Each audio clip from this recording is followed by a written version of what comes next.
오늘 우리에게 주시는 하나님의 말씀은 구약성경 예레미야 29장입니다. 예레미야 29장 11절부터 13절까지 말씀입니다. 구약성경 예레미야 29장 11절부터 13절까지 말씀, 제가 가진 성경으로 구약 1097페이지에 있습니다. 제가 봉독해 올리겠습니다. 여호와의 말씀이니라. 너희를 향한 나의 생각을 내가 아나니 평안이요 재앙이 아니니라. 너희에게 미래와 희망을 주는 것이니라. 너희가 내게 부르짖으며 내게 와서 기도하면 내가 너희들의 기도를 들을 것이요 너희가 온 마음으로 나를 구하면 나를 찾을 것이요 나를 만나리라. 아멘. 우리가 지난 한 주간 동안 예레미야 1장에서 30장까지의 내용을 읽었습니다. 예레미야 1장에서 30장까지의 내용은 이스라엘에 대한, 유다에 대한 하나님의 심판과 또 포로의 과정을 설명하고 있는 그런 내용입니다. 이스라엘 백성들이 하나님의 징벌을 받아서 1차, 2차 포로까지 된 그 상황들을 예레미야 1장에서 30장까지 우리가 살펴보았습니다. 그럼에도 불구하고 하나님께서는 29장, 30장을 통하여서는 새로운 회복과 소망을 말씀해 주고 있는 내용입니다. 이스라엘 백성들이 하나님의 심판을 받아서 지금 포로의 땅에 갔지만, 그러나 그 땅에서 잘 적응하고 또 견디며 희망을 잃지 말고 살아가면 70년이 차면 하나님이 다시 모든 것을 회복시켜 주실 것이다 하는 내용이 전체의 요지입니다. 이스라엘 백성들이 왜 바벨론의 포로가 되어서 나라를 잃고 이 지경까지 갔는가 하는 것을 우리가 먼저 좀 짚고 넘어갔으면 좋겠습니다. 성경을 좀 보겠습니다. 예레미야 25장 3절부터 보시겠습니다. 유다의 왕 아몬의 아들 요시야 왕 13째 해부터 오늘까지 23년 동안 여호와의 말씀이 내게 임하기로 내가 너희에게 꾸준히 일렀으나 너희가 순종하지 아니하였느니라. 그러므로 여호와께서 그의 모든 종 선지자를 너희에게 끊임없이 보내셨으나 너희가 순종하지 아니하였으며 귀를 기울여 듣지도 아니하였도다. 내가 너희에게 나의 종 선지자들을 꾸준히 보내 그들의 말을 순종하라고 하였으나 너희는 순종하지 아니하였느니라. 여호와의 말씀이니라. 너희들이 내 말을 듣지 않았기 때문이니라. 내가 내 종 선지자들을 너희들에게 꾸준히 보냈으나 너희는 그들의 말을 듣지 않았느니라. 여호와의 말씀이니라. 내가 내 종 모든 선지자를 너희에게 보내고 끊임없이 보내며 이르기를 너희는 이제 각기 악한 길에서 돌이켜 행위를 고치고 다른 신을 따라 그를 섬기지 말라. 그리하면 너희는 내가 너희와 너희 선조에게 준 이 땅에 살리라 하여도 너희가 귀를 기울이지 아니하며 내게 순종하지 아니하였느니라. 아멘.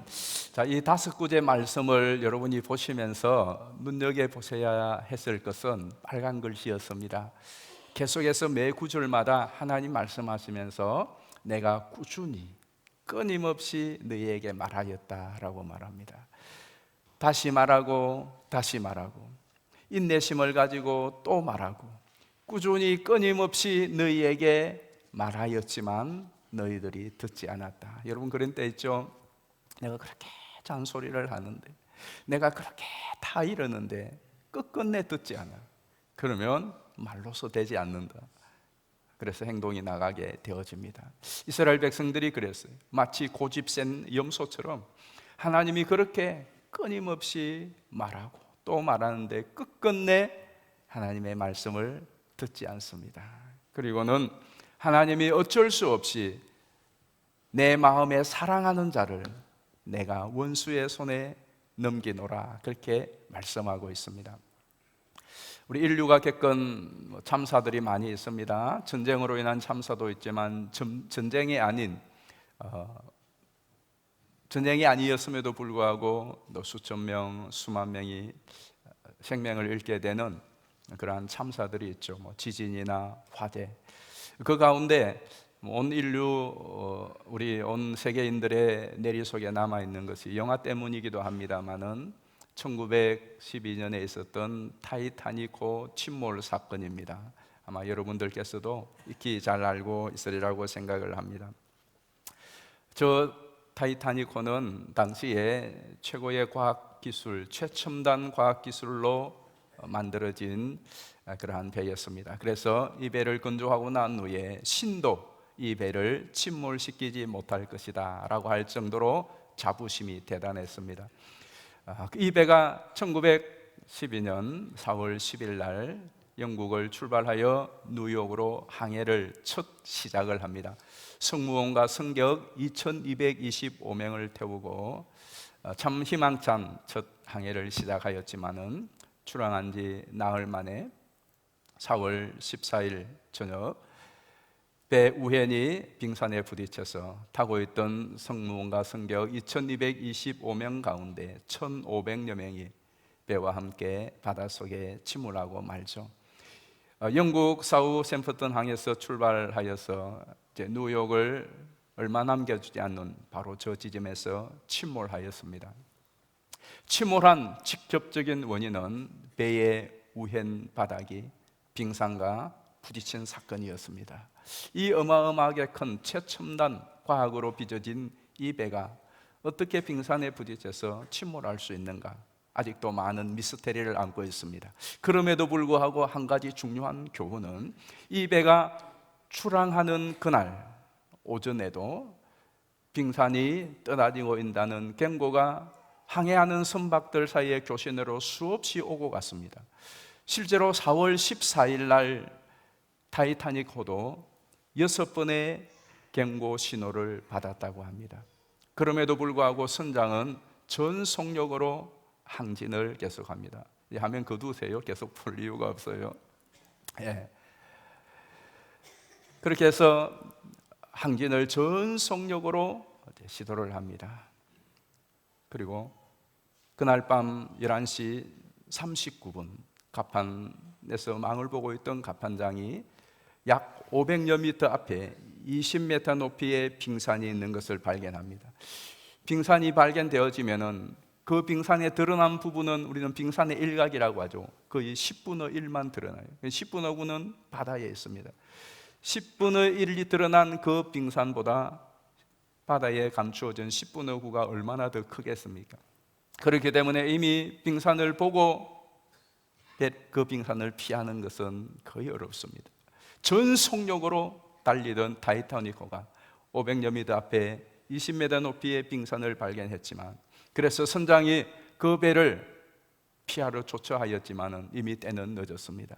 배 우현이 빙산과 충돌하게 되었고, 그리고 1500여 명의 승객은 그 충돌로 타이타닉과 함께 신도 침몰시키지 못할 것이라고 하는 그 배와 함께 수장되고 말았습니다.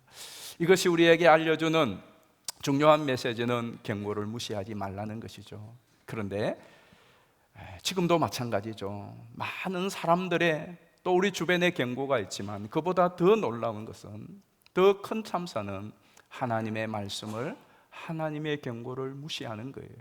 여러분은 요즘 계속해서 끊임없이 자주 들리는 하나님의 말씀 없습니까?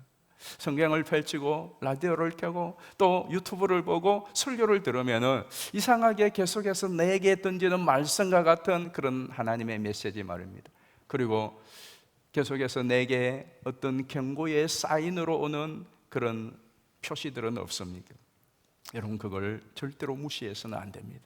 이스라엘 백성들이 끊임없이 하나님이 보내는 그 말씀을 고집을 피우며 거절하다가 결국은 총체적인 난국이 아니라 나라가 폭망하고 많은 어려움에 빠집니다. 그럼에도 불구하고 하나님께서는 예레미야 선지자를 통하여서 편지하죠. 그 편지가 지금 포로지에 1차, 2차 포로로 끌려가서 포로 생활을 하고 있는 그 포로민들에게 이제는 슬픔과 낙심과 삶의 의욕조차 잃어버린 이 포로민들에게 보내는 편지가 29장이에요. 29장 앞부분은 이런 내용이죠. 너희들이 비록 하나님의 징벌을 받아서 포로의 땅에 와 있지만 이 모든 일을 주관하시는 분은 하나님이시다. 하나님을 신뢰하고 그곳에서 잘 자리를 잡고 집 짓고 아들, 딸 낳고 그리고 정상적인 생활을 해라. 그러면 하나님께서 하나님의 때가 되면 다시 돌이킬 것이다 라는 격려의 말씀, 위로와 소망의 말씀이 29장입니다. 그 모든 앞에 어떻게 살라고 하는 구체적인 제안을 하고 난 후에 이제 마지막으로 마무리하는 말씀이 오늘 우리가 읽은 말씀이에요. 자, 11절 말씀 다시 한번 보시겠습니다. 여호와의 말씀이니라. 너희를 향한 나의 생각을 내가 아나니 평안이요 재앙이 아니니라. 너희에게 미래와 희망을 주는 것이니라. 아멘. 자, 말씀에서 하나님께서 이렇게 말씀하시죠. 너희를 향한 나의 생각을 내가 알고 있다. 이 말은 너희를 향한 나의 계획이 있다라는 것입니다. 지금 너희들이 고난과 시련의 현장에 비록 나의 말을 어기고 그래서 어쩔 수 없이 너희들이 말로서는 안 되어서 너희들을 바벨론과 여러 지역의 포로민으로 내가 잠시 내어 주었지만 그러나 이게 내 생각의 전부가 아니고 실제로 내 본심은 너희들이 더 번성하는 것이다. 그리고 너희들이 망하는 것이 아니라 너희들이 그곳에서 새로운 희망과 소망을 가지고 돌아오는 것이다. 내 본심은, 내 원래 생각은 지금 이 포로의 땅에 너희들이 고생하고 망하는 것이 아니다 라는 이야기를 하는 것이에요. 우리가 보통 이렇게 생각하죠. 상황이 좀 꼬이고 일이 어그러지면 우리는 그것을 가지고 미래를 예측합니다. 아, 이제는 털렸구나, 이제는 끝났구나, 이제는 더 이상 소망이 없구나 라고 판단을 해요. 그 모든 판단은 내 처지와 상황을 보고 판단을 하는 것이죠. 그것이 우리의 생각입니다. 그런데 하나님의 생각은 다릅니다. 내가 비록 형편이 좋지 않고 상황이 엉망으로 꼬여간다고 할지라도 그래서 우리의 생각은 아, 이제 끝이구나, 희망이 없구나 하는 생각에 머물지만 그러나 하나님의 생각은 다르다는 것입니다. 이스라엘이 지금 하나님을 거역하고 하나님의 징벌을 받아서 포로의 땅에서 희망 없는 날을 살아가는 것 같지만 그래서 그들은 이제 우리는 끝났구나, 왜 하나님 우리를 버렸는가, 우리는 여기서 어떻게 살아야 하지 하는 오만 가지 부정적인 생각에 잡혀 있지만 그러나 하나님의 생각은 그게 전부가 아니다라는 거예요. 창세기 37장부터 50장까지는 요셉에 대한 이야기입니다. 우리 요셉의 이야기 잘 알고 있습니다. 요셉은 10대 때에 꿈을 꾸고 그 꿈을 이야기했다가 형들로부터 미움을 받습니다. 그리고는 그 미움이 결국은 이 요셉을 구덩이에 빠뜨리게 합니다. 구덩이에 빠뜨린 그 요셉을 다시 끄집어내어서 애굽의 노예로 팔아버립니다. 그때가 10대 후반입니다. 그리고 애굽의 노예로 팔린 그는 보디발의 아내의 모함을 받아서 감옥까지 들어가게 되어집니다. 그리고 그 감옥에서 3년을 지냅니다. 토탈 약 13년. 그러니까 요셉의 10대 후반과 20대의 전 인생을 노예와 그리고 감옥에서 보냅니다. 그러다가 나이 30이 되었을 때에 대역전이 일어납니다. 요셉이 애굽의 총리로 등극하게 됩니다. 하루아침에 총리가 되어집니다. 그리고 이 요셉은 애굽의 총리가 되어서 애굽을 정말 잘 다스립니다. 그리고 많은 백성들의 추앙을 받습니다. 그리고 세월이 얼마 지나지 않아서 그를 팔았던 형들을 만나게 되고 그의 아버지도 만나게 됩니다. 그리고 화목하게 되고 화해하게 되고 해피엔딩으로 끝나게 돼요. 창세기 50장에 욥의 이 해피엔딩의 마지막을 이렇게 소개하고 있습니다. 20절 말씀 보시겠습니다. 당신들은 나를 해하려 하였으나 하나님은 그것을 선으로 바꾸사 오늘과 같이 많은 백성의 생명을 구원하게 하시려 하셨나니. 아멘. 나를 해하려 하였으나, 그래서 수많은 고난의 시간을 그의 인생에 참으로 귀한 20대의 시절을 보내었지만 하나님은 그 모든 것을 선으로 바꾸셨다라고 말합니다. 자, 그렇다면 여러분에게 질문 하나 던지겠습니다. 요셉의 인생은 좋은 인생이었나요? 아니면 나쁜 인생이었나요? 자, 요셉의 인생은 정말 좋은 인생이라고 할 수 있겠습니까? 아니면은 나쁜 인생이라고 할 수 있겠습니까? 유구무원인 이유는 답이 너무나 심오하기 때문에. 자, 어떻습니까? 만약에 여러분에게 시험지가 되어서 1번 좋은 인생, 2번 나쁜 인생, 그러면 여러분 어디에다가 표시를 하시겠습니까? 대부분이 1번이시죠? 여러분의 인생은 좋은 인생이요, 나쁜 인생이요? 자, 말은 쉽지만 실제는 참 어렵습니다. 아무런 고난이 없이 인생이 태어나서 죽을 때까지 일사천리로 편안하게 해서, 그리고 해피엔딩으로 끝나면 그 인생이 좋은 인생이다라고 생각하는 사람은 요셉은 좋은 인생이 아닙니다. 그렇죠? 여러분 생각해 보십시오. 여러분의 10대와 20대의 시절을 구덩이에 빠지고 종살이하고 감옥 가는 것으로 여러분의 20대를 다 보낸 그 인생이 좋은 인생이라고 할 수가 있겠습니까? 그러나 비록 고난이 있었지만 하나님이 함께 하시고 그 인생의 마지막을 좋게 하셨, 그것이 좋은 인생이라고 생각하는 사람은 요셉의 인생은 아주 좋은 인생이었습니다. 고난이 있고 시련이 있고 어려움이 있었지만 그럼에도 불구하고 그 마지막 결론이 좋은 인생이라면 그 인생은 좋은 인생이다. 우리는 대부분 비록 힘들고 어렵지만은 결론이 좋으면은 좋은 인생이다라고 생각을 하지만, 그러나 우리가 지금 겪고 있는 이 고난과 시련 앞에서는 내 인생은 왜 이렇게 재수가 없나? 나는 왜 이렇게 운이 없나? 내 인생은 왜 이렇게 어렵나? 라고 포기하고 불평하고 원망하고 낙심할 때도 많다라는 거예요. 요셉의 인생을 대변하는 두 아들이 있어요. 요셉에게는 두 아들이 있었습니다. 애굽의 총리 시절에 낳은 두 아들이에요. 므낫세와 에브라임입니다. 이 므낫세는 첫째 아들인데 첫째 아들을 낳았을 때 그 이름을 망각이라 잊어먹다라고 지었습니다. 우리 한번 보실까요? 성경 41장 51절입니다.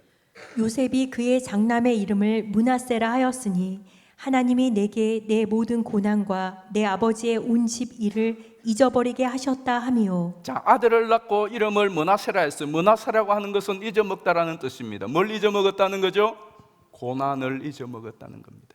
그러니까 요셉이 당했던 그 고난, 특별히 청소년의 시절에 겪었던 그 고난, 그것이 애굽에서의 종살이하고 노예로 지나면서 감옥에 있으면서 하는 그 환경 자체도 힘들었지만 내가 누군가로부터 버림을 받았다, 이런 상황에서도 하나님은 왜 나와 함께 하지 않을까 하는 이 모든 총체적인 고난이 요셉에게 어쩌면 오랫동안 있었을 것입니다. 그에게 하나님이 아들을 주셨을 때 가정을 이루어 제일 먼저 지은 이름은 므낫세였습니다. 이 모든 고난을 잊게 하셨다. 그리고 둘째 아들이 태어났습니다. 둘째 아들의 이름은 에브라임입니다. 에브라임은 번성하다, 번능하다는 뜻이에요. 자, 성경을 보실까요? 52절입니다. 차남의 이름을 에브라임이라 하였으니 하나님이 나를 내가 수고한 땅에서 번성하게 하셨다 함이었더라. 아멘. 여기서 잘 보셔야 될 것은요, 에브라임은 번성하게 하다라는 뜻이에요. 그런데 어디에서 번성하게 하였죠? 내가 수고한 땅. 이 수고한 땅이라면 우리가 열심히 노력하고 일한 것이 아니라 고난과 재난의 땅에서, 극심한 아픔의 땅에서, 거기에서 번성케 하셨더라는 겁니다. 자, 이 두 아들의 메시지가 주는 것이 무엇일까요? 고난이 있었지만, 시련이 앞섰지만, 므낫세가 앞섰지만, 그러나 하나님께서는 그 수고의 땅에서, 고통의 땅에서, 고난의 땅에서, 재앙의 땅으로 여긴 것 같던 재앙과 같은 그 땅에서 하나님이 함께 하심으로 그 하나님께서 번성으로 바꾸어 주셨다. 그것이 바로 요셉입니다. 그런데 이 요셉의 인생의 길과 우리의 인생의 길이 사실은 다르지 않습니다. 중요한 것은 우리는 그런 하나님을 믿지만 그 하나님의 뜻을 우리가 다 이해하고 알 수 없다는 것에 애로사항이 있습니다. 요셉이 종으로 팔려갈 때에, 감옥에 들어갈 때에 그가 국무총리 될 거라는 거 몰랐어요. 하나님의 무슨 섭리가 있다는 것 정도는 알지 모르지만 하나님이 어떤 계획을 가지고 있는가 잘 모르는 거예요. 자, 우리는 믿습니다. 하나님을 사랑하는 자, 그 뜻대로 부르심을 입은 모든 자들에게는 하나님의 모든 것이 합력하여 선을 이룬다. 하나님을 사랑하는 자, 그 뜻대로 부르심을 입은 자들에게는 모든 것이, 그것이 어떤 것이든지 합력하여 선을 이룬다. 그걸 알아요. 그런데 그 선의 내용을 우리가 잘 몰라요. 그래서 필요한 것이 무엇이냐? 믿음인 것입니다. 내가 이해할 수 없는 사건들, 내가 다 헤아릴 수 없는 상황들, 그 상황들 속에서도 하나님은 분명히 선한 작업을 하고 계시다고 하는 이 믿음이 필요한 것입니다. 그래서 믿음이 필요한 것이에요. 제가 어제 토요일 날 배 하나를 탔습니다. 이 배를 타고 너무 좋아서 여러분들에게도 좀 소개를 시켜드리고 싶어요. 제가 탔던 배는 이제 우리 사진으로 보면 바로 저 배예요. 저 배를 실제로 제가 탔어요. 예, 실제로 저 배를 제가 탔는데 실물 사진이에요. 맞죠? 예, 실제로 탔어요. 그래서 여러분들에게도 이제 오늘 태워드리고 싶었는데, 아까 두 번째 업그레이드 된 사진을 보면 저렇게 아침에 보니까 올려놔서 탈 수가 없게 됐어요. 우리 유아부에서 성경학교를 하면서 전도사님과 교사들이 손수 저걸 만들었어요. 얼마나 감사한 거, 또 열정이 대단하신지. 저 배 이름이 무엇일까요? 믿음호예요. 믿음. 올해 주제가 다 같이 보실까요? 믿음의, 예수님과 함께하는 믿음의 항해. 그래서 저 배를 만들어서 아이들하고 같이 지금 실물 교육을 하고 있는 거예요. 이 성경학교 끝나면 제 생각은 저것을 요 장릉천에 좀 띄우면 어떨까 싶은 생각이, 서울 속에 깃발 꽂아가지고, 그래서 이제 좀 동네 사람들 보도록. 제가 잠시 저 배에 진짜 탔거든요. 어디에 앉아서 사진 찍고 잠깐 생각을 하면서 이 믿음의 배를 타고 저와 여러분이 같이 항해를 하고 있어요. 그런데 믿음이란 과연 무엇일까? 믿음의 항해의 올 여름 성경학교의 주제 성구가 히브리서 12장 2절입니다. 이 말씀 우리가 같이 한번 읽어보시면 좋겠어요. 같이 읽습니다. 믿음의 주요 또 온전케 하시는 인 예수를 바라보자. 그는 그 앞에 있는 기쁨을 위하여 십자가를 참으사 부끄러움을 개의치 아니하시더니 하나님 보좌 우편에 앉으셨느니라. 이게 주제 성구예요. 그런데 엉뚱하게도 이 주제 성구와는 다르게 이미지는 저 풍랑이는 배를 만난 이미지예요. 이건 누가복음 8장이에요. 누가복음 8장. 왜? 총회에서 주제 성구는 히브리서 12장을 하고 거기에 대한 이미지를 만들지 않고 누가복음 8장에 갈릴리를 건너는 그 배를 타고 풍랑 만난 예수님 이미지를 만들었을까? 두 가지의 중요한 연결점이 있어요. 예수님께서 제자들과 함께 이제 저편으로 우리가 건너가자. 갈릴리 호수를 건너요. 그리고 배를 타고 제자들이 노를 저어서 배를 타고 건너는 중에 예수님은 피곤하셔서 배 뒤 고물에 그냥 누우셔서 잠들었어요. 그래서 주무셨는데 가다가 중간에 풍랑을 만납니다. 갑자기 돌풍이 일어나고 막 파도가 치고, 그러다 배에 막 물이 들어와서 이제 배가 침몰하기 일보 직전인 거예요. 이러다가는 우리가 파손이 되든지 아니면 배가 뒤집히든지 다 죽겠구나. 그 두려움에 예수님을 깨우는 거예요. 예수님 보니까 그때까지도 주무시고 계신 거예요. 그래서 예수님을 깨우면서 이들이 한 말이 뭐라냐? 우리가 죽게 되었나이다. 우리가 죽게 된 것을 왜 돌아보지 않습니까? 우리가 죽게 되었나이다. 주여 깨소서라고 예수님을 깨우는 거예요. 그래서 예수님이 일어나 보니까 이게 난장판이 된 거예요. 그래서 예수님께서 먼저 바람을 꾸짖어 파도를 잔잔케 하시고 제자들에게 말합니다. 뭐라고 말하죠? 내 믿음이 어디 있느냐? 내 믿음이 어디 있느냐? 여러분, 이것이 주는 메시지가 굉장히 큽니다. 자, 여러분의 믿음은 어디에 있습니까? 여러분의 믿음은 어디에 있습니까? 히브리서 12장 2절로 다시 돌아와 보면, 자, 믿음은 무엇이죠?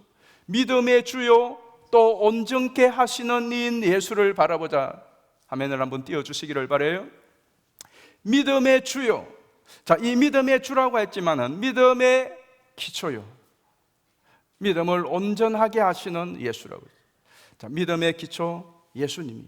그리고 이 믿음을 기초 위에 완전히 세우는 분도 예수님입니다. 그런데 예수님이 이 믿음을 어떻게 기초를 닦고 세우셨고, 그것이 바로 십자가와 보좌라고 말하고 있어요. 자, 예수님을 보는 거예요. 자, 예수님을 보면 왜? 이 예수님이 우리 믿음의 기초예요. 그리고 이 예수님이 믿음을 완성할 때까지의 전부입니다. 그래서 믿음은 예수님을 처음부터 끝까지 바라보는 것이에요. 예수님에게서부터 시선을 떼지 않는 거예요. 그런데 그 예수님을 보니까 뭐가 있어요? 십자가가 있습니다. 십자가는 무엇입니까? 고난받다가 죽는 것이 십자가입니다. 십자가는 무엇입니까?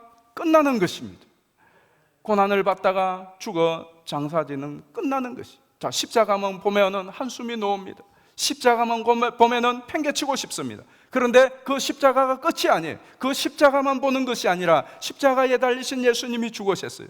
예수님에게 계속 시선을 떼고 있어야 돼요. 그런데 3일 만에 그분이 살아나셨어요. 그 예수님이 성천하셨어요. 눈에 보이지 않아요.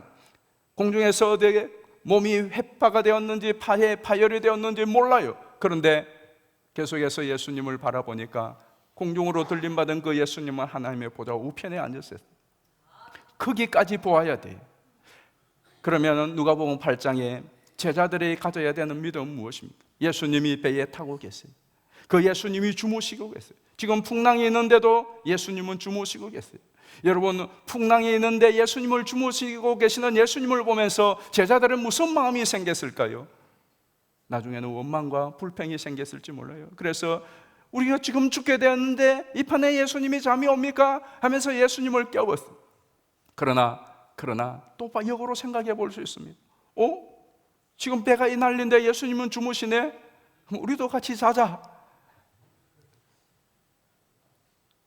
예수님이 주무시네? 그러면 괜찮은 거네. 사실은 거기에 돌아가는 것이 믿음이에요. 그러나 제자들은 예수님 같이 배를 타고 있지만 그들의 시선은 예수님이 아니에요. 풍랑이는 바다에 있어요. 그리고 차오르는 물에 있었습니다. 이러다 죽게 된 우리의 현실에 있었습니다. 이것이 그들에게 더 컸습니다. 그들은 나중에 예수님을 보았어요. 뒤늦게 예수님을 보았습니다. 그리고 예수님에게 부르짖습니다. 그것은 믿음이죠. 그러나 처음부터 끝까지 우리가 바라보아야 될 시선은 예수님이.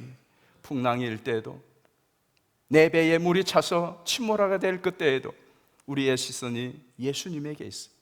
예수님이 지금 뭘 하고 계신지, 예수님이 왜 저러고 계신지, 예수님도 같이 죽을까?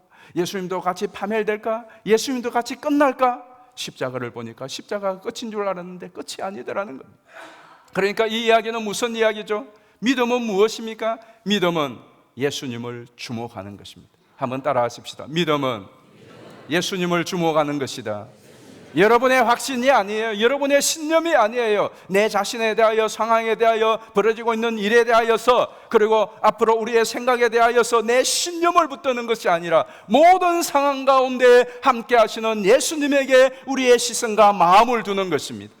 그러니까 이스라엘이 유다 땅에서, 예루살렘에서 바벨론으로 갔어요. 에스겔 지금 그발 강가에 있습니다. 하나님은 어디 계시죠? 하나님은 어디 계실까요? 하나님은 에스겔에 있는 유다의 포로가 있는 거기에 계세요. 거기에 계세요. 여러분, 이것이 굉장히 중요합니다.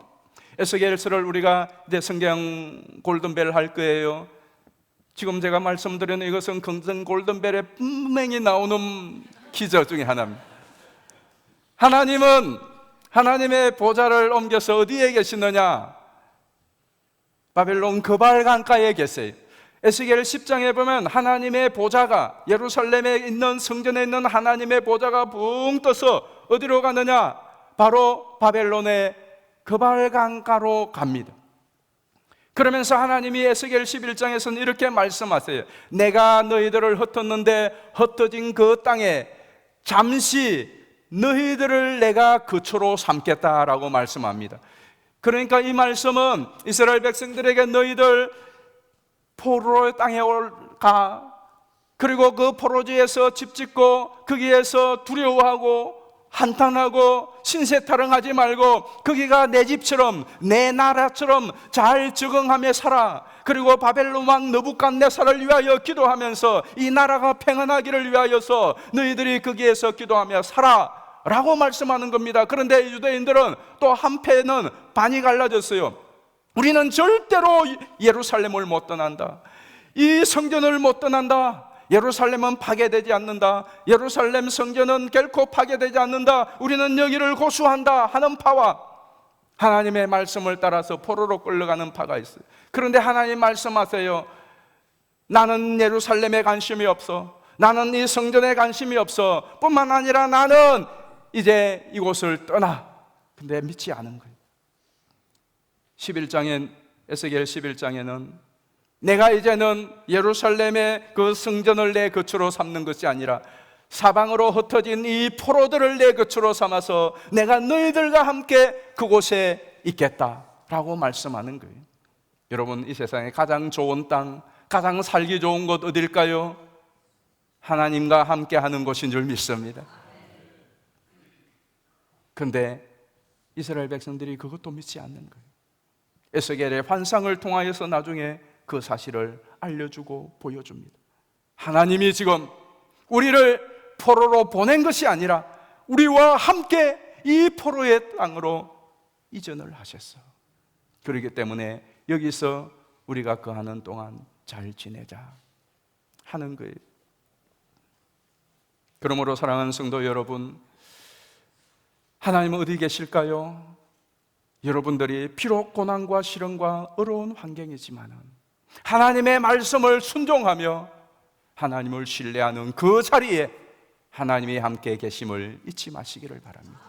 여러분이 믿음을 발휘하여서 믿음으로 인내하고 버티는 바로 그 현실에 하나님이 함께 계심을 잊지 마시기를 바랍니다. 이 믿음을 가지고 오늘 예레미야가 또 권면합니다. 12절 말씀 보겠습니다. 너희가 내게 부르짖으며 내게 와서 기도하면 내가 너희들의 기도를 들을 것이요 너희가 온 마음으로 나를 구하면 나를 찾을 것이요 나를 만나리라. 아멘. 보십시오. 정말 얼마나 어렵고 힘든 시간이겠습니까? 막막하고 답답하고 말이 쉽지. 남의 땅에서 농사 짓고 남 밑에서 내가 자식들 낳아서 기르면서 편안하게 내 집처럼 내 고향처럼 지낸다는 거 쉽지 않습니다. 의지를 발동해야 되고요, 혀를 몇 번 깨물어야 되고요, 눈물을 얼마나 훔쳐야 될지 모릅니다.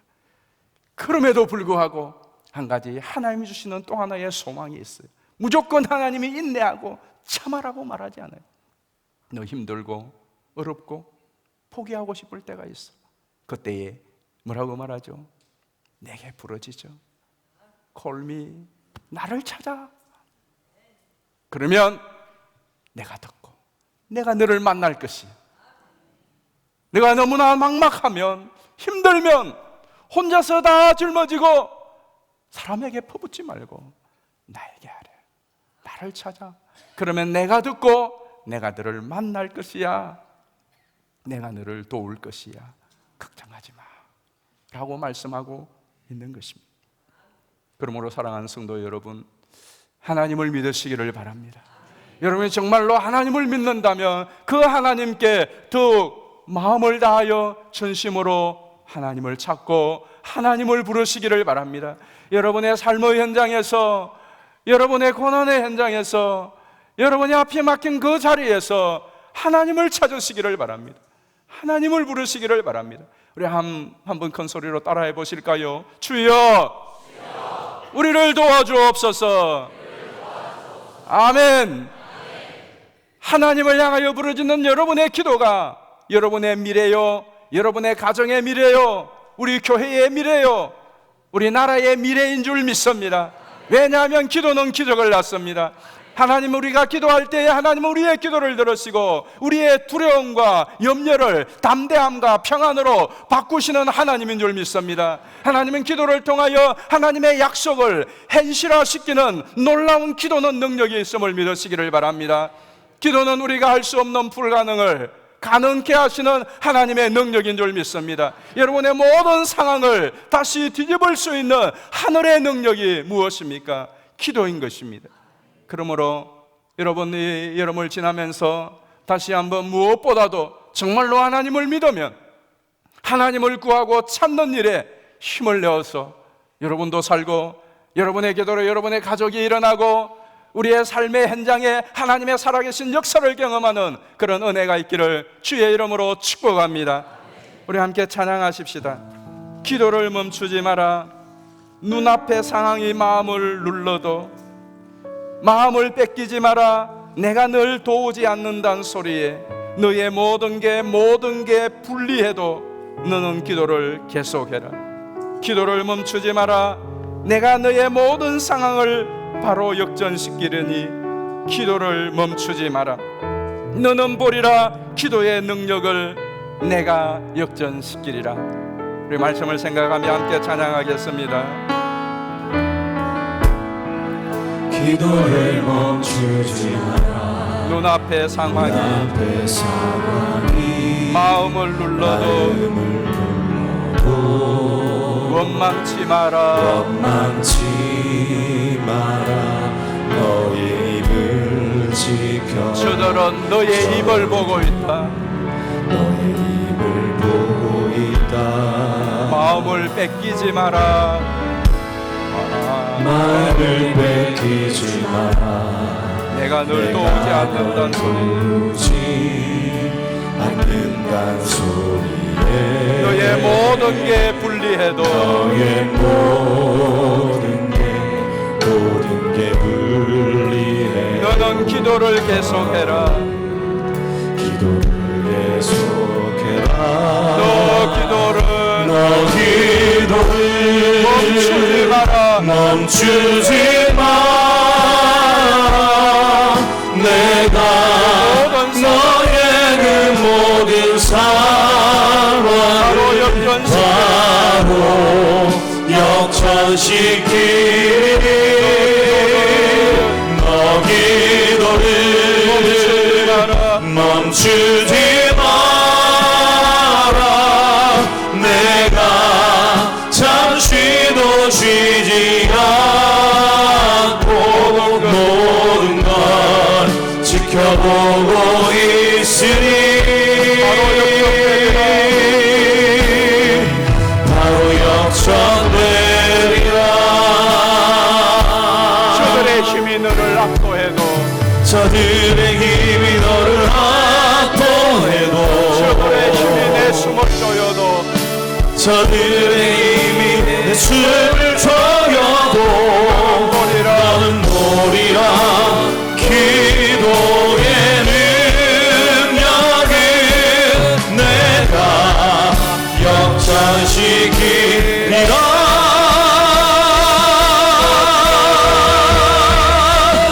너 기도를 멈추지 마라.